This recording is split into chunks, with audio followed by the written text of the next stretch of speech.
사실은 저희가 사무엘상 3장 자체를 다 읽어야 됩니다만 꼭 19절의 의미는 다시 한번 기억을 하시기를 바라고요. 블레셋은 지금으로 말할 것 같으면은 뭐 팔레스타인 이렇게 볼 수가 있고, 또 당시에 블레셋이라는 현장은 굉장히 강한 국가였거든요. 특히 굉장히 공격적인 국가였어요. 틈만 나면은 타국을 굉장히 잘 침략을 하고, 또 그러다 보니까 굉장히 야만적이기도 하고요. 또 당시 그들이 섬기고 있던, 뭐 여러분들도 그런 침략 국가의 우상 문화를 다 아시겠지만 굉장히 외설적인 우상 문화를 많이 가지고 있던 그런 국가였다는 게 유적으로 계속 하나씩 발견이 되고 있죠. 근데 어떻게 그런 나라를 사무엘이라는 인물이 정복을 했냐라고 했을 때, 뭐 제목은 사실 오늘 사무엘이라고 이렇게 나와 있습니다만, 사실 그 이전에 저희가 함께 봤던 모세와 여호수아와 갈렙 이런 인물들도 있고요. 특히 오늘 함께 볼 한나라는 그 부모부터, 그리고 그 언약이 함께 소통이 되고 이어져 왔던 사무엘, 그리고 이후에 계속 그 언약이 이어지는 그 다윗까지 우리가 함께 봐야 되는 겁니다. 뭐 단순히 사무엘이 어쨌다 저쨌다 이게 아니라, 하나님께서 한나라는 인물을 어떻게 사용을 하셨고, 한나가 사무엘의 엄마죠. 한나를 어떻게 사용을 하셨고, 그 엄마를 통해서 사무엘이 어떻게 양육이 됐고, 그 사무엘을 통해서 다시 다윗이라는 그 렘넌트를 어떻게 하나님께서 예비하시고 사용했냐라는 것을 우리가 이 말씀을 통해서 답을 붙잡아야 되는 거예요. 그래서 우리의 강단 말씀이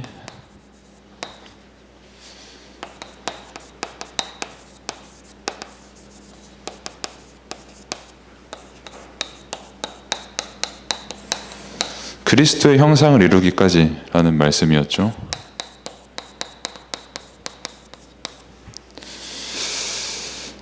그리스도의 형상, 이 단어가 굉장히 우리에게 중요한 단어입니다. 그리고 여러분들이 다들 공부를 많이 하시는 분들이고 또 영어를 잘 하시니까 이미지라는 단어가 여러분들에게는 오히려 더 쉬울 수가 있을 것 같아요. 형상이라는 단어보다는.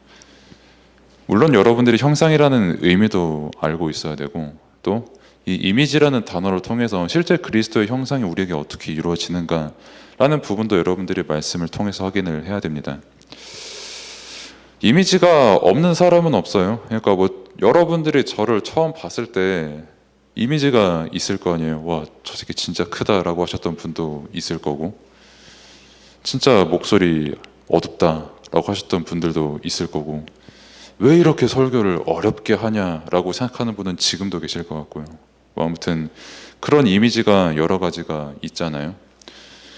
다 저마다의 이미지도 있고, 또 여러분들이 쌤들을 보는 그런 이미지들도 저 쌤 진짜 되게 애 같다, 꼰대다, 뭐 여러 가지 생각도 있을 거고, 또 반대로 제가 여러분을 보는 이미지도 다들 나름대로 형성이 되어 있거든요. 쟤는 어떻다? 쟤는 또 이렇게 되어 있다? 쟤는 뭐 성격이 어떻다? 이런 이미지를 다 가지고 있어요. 뭐 여러분 중에 제가 자꾸 게임을 예로 드는 게 다른 게 아니라, 여러분들 중에 게임을 안 하는 사람이 없는 걸 제가 확인을 해서 말씀을 드리는 건데, 다 캐릭터 만들 때도 저마다 다 이미지가 있잖아요. 그러니까 어떤 캐릭터를 꾸밀 때 뭐 똑같은 얼굴을 하고 똑같은 복장을 입고 똑같은 몸뚱아리를 하는 경우는 요즘은 잘 없어요. 다들 저마다 원하는 캐릭터가 있고 이미지가 있고 자신이 상상하는 그런 이미지가 있거든요. 그리고 또 게임사에서도 마찬가지로 그 이미지들을 여러분들에게 제공을 할 때 무언가 목적을 가지고 이미지를 제공을 하잖아요. 이 이미지를 가지면 너가 앞으로 어떻게 될 거다 하는 그런 요소들을 여러분들에게 심어주고요. 그 작품 하나만 놓고 봤을 때도 그런 이미지들이 되게 많고요. 또 특히 요즘 같은 시대에는 그 미디어들로 이미지가 되게 많이 형성이 되잖아요. 이 사람은 아무 잘못이 없는데 여러 가지 이미지를 씌워서 죽이는 경우도 다반사잖아요. 괜히 자살하는 게 아니고. 그만큼 이미지라는 이 단어는 어떤 한 사람, 한 형상을 굉장히 대변하고 나타내는 그런 게 이제 이미지다라고 볼 수가 있는데, 그럼 모든 이미지들의 근본이 있을 거 아닙니까? 형상이 된 거. 그게 바로 우리는 하나님께서 창조하셨다라는 것을 믿고, 그 믿음으로 우리는 신앙생활을 하고요. 그 믿음을 우리는 삶 속에서 응답으로 누리고 있는 거죠. 만약에 이게 진짜 죽었다 깨도 안 믿어진다 하면은 믿어지는 은혜가 있기를 저는 바라는 마음일 뿐이고요. 그 마음으로 저는 계속 말씀을 똑같이 전하는 거고요. 뭐 이게 진짜 영 안 믿어진다 하면 연구해 보셔도 좋고요. 이 부분에 있어서는. 뭐 아무튼 그 이미지를 가지고 하나님의 말씀을 지키면서 살아가는 게 우리의 근본이거든요. 본분이고. 하나님의 이미지대로 우리가 창조가 됐잖아요. 하나님의 형상, 하나님의 이미지. 그러니까 뭐 무언가를 생각하고 다시 뭐 만들어내고 되게 막 감정적이고 막 이성적으로 막 사고도 하고 뭐 안 보이는 무언가를 믿고 그러면서 동시에 막 활동하고 이런 게 다 하나님의 이미지잖아요. 그게 형상.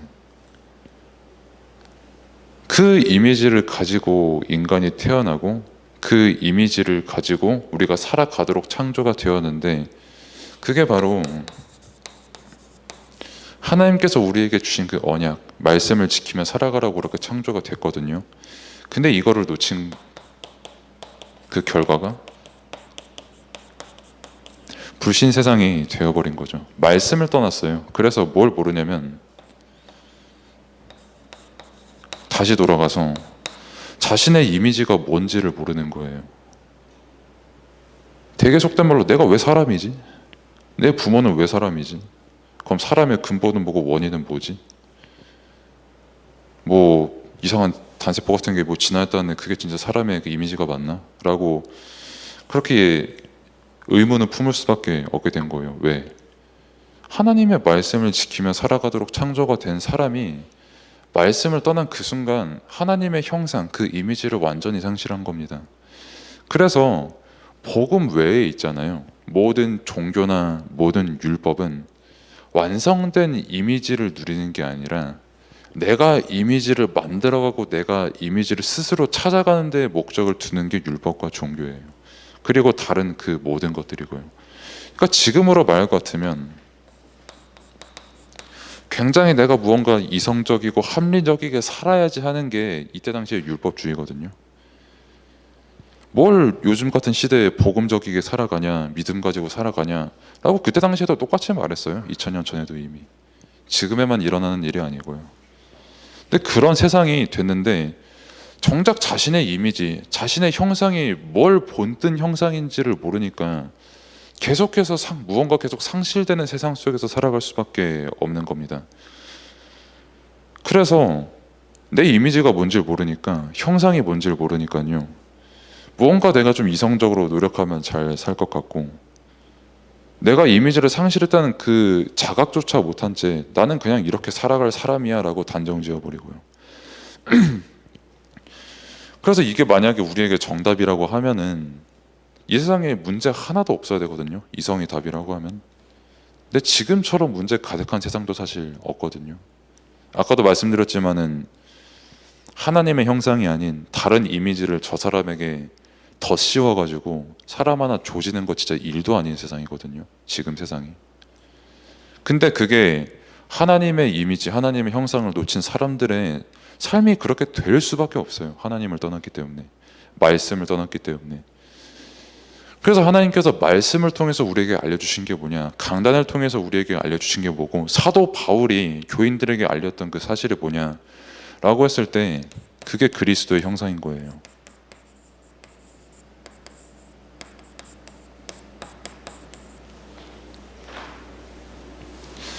우리는 그리스도의 이미지를 가지고 살아가는 사람입니다. 뭐 나를 구원하시고 십자가에서 완전히 그 값을 치르시고 죄와 저주와 사망에서 완전히 건지신 그 은혜와 사랑과 역사, 그 하나님의 이미지가 함께하는 그 응답을 누리며 살아가는 하나님의 자녀잖아요. 저와 여러분이. 그래서 이 그리스도의 형상, 또다시 말해서 그리스도의 이미지가 회복된 사람은 살아가는 삶이 아예 달라요. 남을 바라보는 삶 아예 달라요. 눈도 아예 다릅니다. 저 사람에게 내가 무언가 이미지를 만들어가지고 쟤를 조지는 게 아니라요. 내가 하나님의 이미지를 입은 하나님의 자녀, 하나님의 형상이기 때문에 저 사람도 살릴 대상으로 보이고 나도 살릴 대상으로 보이고, 그래서 현장 자체가 하나님의 은혜 아니면 안 되는 현장이라는 것을 알아요, 이 사람은. 그래서 하나님께서 나를 구원하신 게 얼마나 큰 축복인 줄도 알고. 그래서 이거를 뭐 이미지다 이렇게 말하는 것조차 어렵다면 한마디로 이겁니다. 하나님께서 우리를 지으셨어요. 그의 형상대로. 그 형상이란 단어조차 어려우면은 그냥 하나님께서 우리를 창조하셨다만 기억하면 돼요. 그게 랩넌트잖아요. 그게 여러분이고. 이거를 이제 그리스도 복음 안에서 알게 하시는 것이고, 실제 복음을 내가 누릴 때 하나님이 나와 함께 하시잖아요. 그것 자체가 하나님의 형상을 회복한 거라니까요. 하나님의 형상이라고 하니까 어려울 수 있는데, 형상 빼고 하나님 그 자체가 곧 그 말 뜻이기도 해요. 그냥 하나님이 나와 함께 하시는 거예요. 그 형상이 함께 하신다는 게. 하나님이 나와 함께 하시니까, 그러니까 당연히 내 삶도 그렇고 내 생각과 마음도 그렇고 하나님께서 원하시는 그대로 될 수밖에 없는 거잖아요, 결국. 그렇게 그리스도께서 우리를 인도하시고요. 그거를 단어화시킨 게 이제 형상이다, 이렇게 우리는 말하는 거고요. 근데 왜 이게 중요하냐라고 했을 때, 우리가 오늘 함께 볼 사무엘이라는 인물만큼 하나님께서 나를 창조하셨다라는 부분에 대해서 답을 내린 사람이 없고요. 실제 이 창조에 대해서 확실하게 기록한 성경이 사무엘상만큼 정확하게 기록한 데가 없어요. 왜 그거를 우리가 어떻게 확인할 수가 있냐면, 먼저 한나의 기도가 있었죠. 교재에 보시면 뭐 부모죠, 한마디로. 사무엘의 엄마가 한나니까요. 당시에 굉장히 엘가나라는 남자, 아주 스윗한 남편분이랑 결혼을 했어요. 근데 스윗한 분이랑 결혼을 했는데 결국 아이가 안 생겼거든요, 한나라는 인물이. 아까 쌤들에게도 제가 말씀을 드렸지만은, 그때 유대 사회에서 결혼한 여인이 아이가 안 생긴다라는 거는 1차적으로 종교적인 문제랑 직결이 되고요. 또 유대 종교 사회이기 때문에 동시에 사회적인 문제와 마찬가지로 직결이 되고요. 그 사회에서 살아가는, 사회 구성원으로 살아가는 한나라는 여인이잖아요. 그러니까 당장에 자기의 삶에도 문제가 옵니다. 한마디로 자기의 모든 면에 있어서 아이가 생기지 않으면 평생 문제를 안고 살아갈 수밖에 없는 삶이 되어버려요.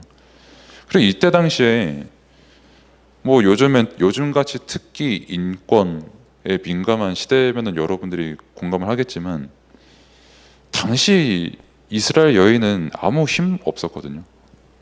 뭘 할 수가 없어요. 목소리를 높일 수가 없는 사회였어요. 근데 이런 한나에게, 제가 왜 아까 엘가나를 스윗하다고 했냐면, 이렇게 아무 보잘것 없는 여자한테도 내가 너를 엄청 사랑하지 않냐, 네가 열 아들 낳는 것보다 내가 더 낫게 해줄게 라고 할 만큼 굉장히 한나를 이렇게 위로해주고 또 힘을 북돋아 줬지만, 결국 이 한나라는 여인에게는 그게 위로와 힘이 되질 않았죠. 왜? 그게 근본적으로 자신에게 해결이 될 수 없다는 걸 아니까요, 문제가. 또 이거를 아니까 당시에 일부 다처제였던 그 사회에서 브딘나라는 다른 마누라는 한나를 그래서 엄청 조롱하고 비웃고 짓밟으려고 했죠. 아주 참 사람이 되게 유치하지 않나요? 그 되게 속된 말로, 아이 좀 못 낳을 수 있어요. 사람이 살다 보면. 어떻게 모든 사람이 아이를 다 낳습니까? 못 낳을 수도 있지. 근데 아이 못 낳는 그 하나 가지고 종교적으로, 율법적으로, 사회적으로 문제 삼아서 이 사람에게 못된 년이라는 그 이미지 더 씌워져 가지고 아예 사람 하나 죽이는 거 일도 아니라니까요. 지금 사회랑 똑같이. 얼마나 유치합니까, 사람이. 근데 그거를 지키는 자기가 참 경건하고 올바르게 사는 사람이고, 나는 참 바른 이미지를 가진 사람이야 라고 자기는 착각하면서 살아가고 있잖아요. 복음이 아닌 그리스도의 형상, 그리스도의 이미지가 아닌 자기 자신만의 무언가의 이미지를 가지고요. 아무튼 그래서 성전에 가서 기도를 합니다. 이 한나라는 여인이 자기 입장이 너무 슬프고 애 낳으면은 뭐 나실은 그냥 교회에 바치겠다고 막 그렇게 기도를 하는데, 근데 원래 사실 이 한나라는 인물은 복음을 알고 있었어요. 그리고 복음을 깨달았다는 부분을 이미 사실 1장의 기도 내용부터 우리가 확인을 할 수가 있어요. 믿음으로 기도를 했고요. 확신을 가지고 사무엘이라는 인물을 두고 기도했어요. 그리고 사무엘상 1장 6절에 보시면 한나가 애를 못 가진 게 하나님께서 애를 못 가지게 하셨다, 하나님께서 잉태하지 못하게 하셨다라고 나와 있거든요. 그 말은 나중에 한나도 그렇고 사무엘도 그렇고 다윗도 그렇고 사무엘상의 저자도 그렇고요, 한 생명이 잉태가 되어서 태어나는 게 사람의 힘으로 되는 게 아니라 하나님께서 하시는 일임을 분명히 알고 있었던 사람들이에요. 그래서 나중에 다윗이 고백하잖아요. 나를 태에서 지으신 이는 하나님이시라고. 그 하나님을 믿는 그 내용과 말씀과 언약이 그대로 이어지고 그 언약의 성취를 따라서 성경은 쓰였고 기록됐고 우리가 실제 그 응답을 확인을 하게 되는 겁니다. 그 흐름을 보면서 미리 정복한 사무엘도 같이 보면은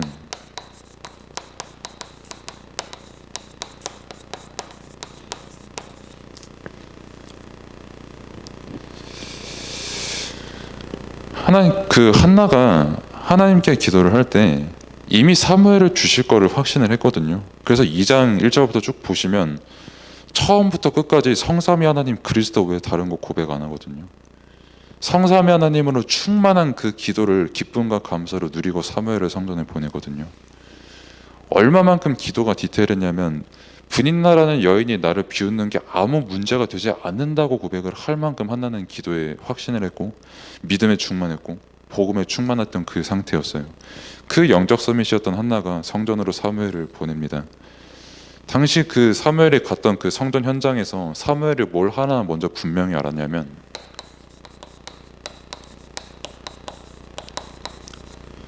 교회의 영적 상태를 알았어요.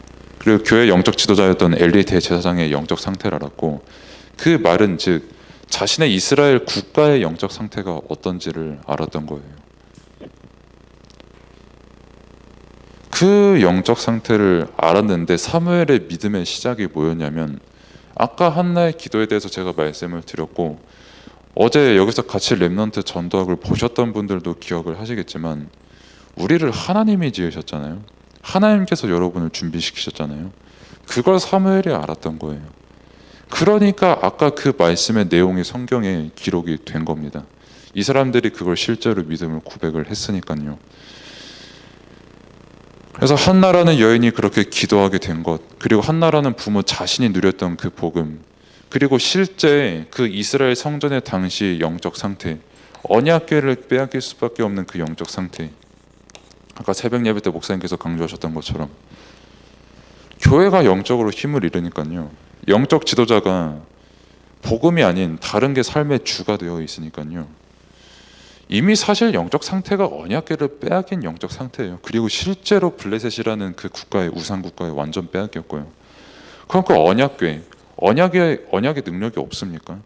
하나님께서 언약궤를 이스라엘에게 나중에 돌아오게 하실 때 그 일들 봐요.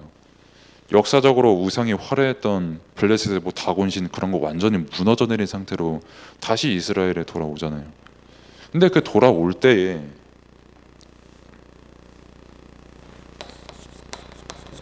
교재에는 사무엘 업적이라고 되어 있는데 사실 정말 엄밀히 따지면은 하나님께서 사무엘을 통해서 하신 업적이죠. 정확히 말씀을 드리면.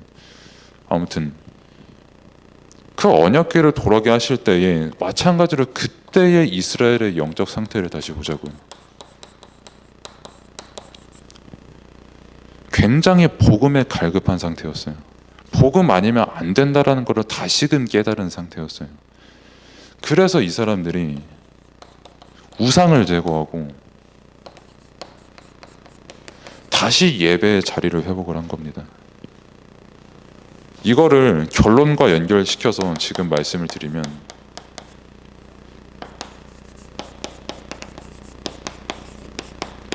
지금 예배가 상실된 시대잖아요. 특히 뭐 비대면이다 대면이다 해가지고 계속 이거는 지금도 지속이 되고 있잖아요. 예배 상실은. 그러면은 왜 예배가 상실이 됐을까라고 했을 때 그 원인이 바로 영적 상태라는 겁니다. 그러면 왜 영적 상태가 이렇게 됐냐라고 했을 때는 한마디로 말해서 복음을 못 누려서 그렇게 된 거예요. 엘리 대제사장을 제가 예로 들어볼게요. 굉장히 말씀 잘 알았던 사람이거든요. 저보다 훨씬 많이 아는 사람이거든요. 일단 기본적으로 유대인이니까요.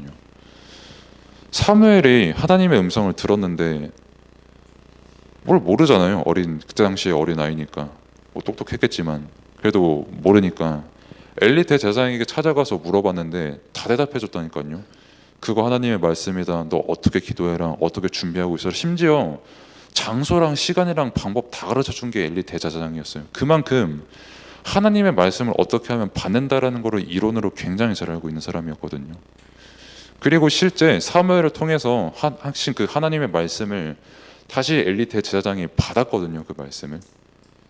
그리고 그거를 어쨌든 인정했다고 나와 있거든요. 3장에 보면은. 근데 그 다음 장 바로 4장에 블레셋과 전쟁을 하잖아요. 언약궤를 빼앗겼던 그 전쟁. 근데 그 전쟁을 할 때 엘리가 뭐라고 고백을 하냐면 말씀대로 됐구나 이게 아니라 나에게 왜 이런 일이 일어났지? 라고 그렇게 당황하면서 고백을 하는 장면이 나오고 결국 죽잖아요. 그렇게 하다가. 왜 그렇게 됐냐라고 했을 때 이 사람이 말씀을 몰랐던 게 아닙니다. 근데 실제 말씀을 알고 있었고 복음의 내용까지 알고 있었음에도 불구하고 실제 그거를 삶 속에서 누리지 못하고 있었던 거예요. 알고 있었거든요. 그 말씀. 직접 지가 받았거든요. 사무엘이 자라나는 과정 다 봤거든요. 옆에서. 근데 그럼에도 불구하고 자기 삶이 복음을 못 누리는 상태였어요. 다시 말해서 자기의 형상이 하나님의 형상으로 창조가 되었고 그리스도의 형상이 지금 나와 함께하는 그 존재인데 그 이미지를 가지고 살아가는 게 아니라 세상이 나에게 덮어씌운 무언가 다른 이미지를 가지고 엘리 대제사장은 인생을 살았던 거죠. 그래서 결국 언약궤를 빼앗기고요.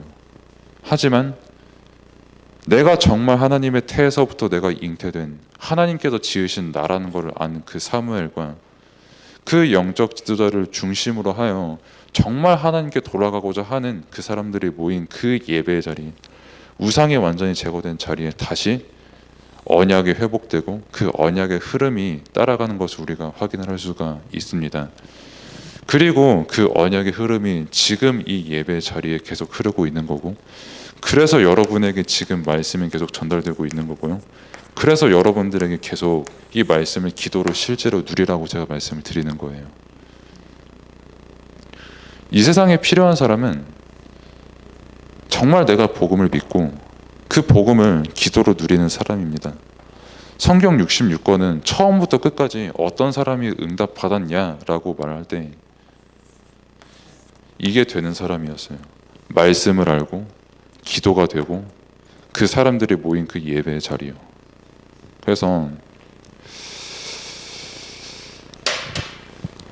아까도 말씀을 드렸지만은 한나라는 한 엄마가 그냥 생겨난 게 아닙니다.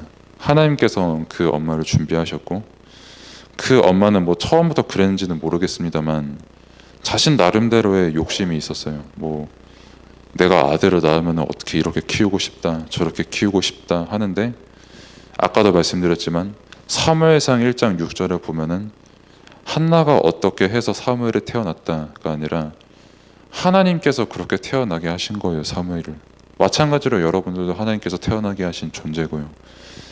그게 믿음이 된 사람, 그게 믿음이 되어 지금 이 자리에 앉아 있는 그 사람이 언약궤를 완전히 빼앗긴 지금 이 시대를 살릴 사람입니다. 그리고 그 응답을 지금 이 순간에도 하나님께서는 저와 여러분을 통해 계속 이루시는 겁니다. 그래서 여러분의 이미지 정말 다른 데서 찾는 게 아니라 말씀에서 찾고 말씀 안에서 회복되는 응답을 누리기를 바랍니다. 기도하겠습니다. 하나님 감사합니다. 우리에게 말씀을 주시고 복음을 주시고 또 특별히 우리의 이미지가 형상이 무엇인지를 알게 하셨는데 그렇게 우리가 살아가는 모든 기준이 다른 것이 아니라 정말 복음이 되고 말씀이 되고 하나님의 뜻이 될 수 있도록 하나님께서 은혜를 베풀어 주옵소서. 그렇기에 미스바 운동을 일으킨 것이 괜히 일으킨 것이 아니라 정말 오직 복음만이 유일하고 완전하고 모든 것인 복음이기에, 또 하나님만이 유일하신 참 하나님이시기에 그분께 예배를 드리고 그 비밀로 기도하고 그것을 현장에 전달하는 그 사명을 가지고 우리가 지금 이 자리에 예배를 드리며 하나님께 나아가는 그런 시간으로, 미스바 운동과 같은 그런 시간으로 인도받을 수 있도록 하나님께서 은혜를 베풀어 주옵소서. 예수 그리스도 이름으로 기도드립니다. 아멘.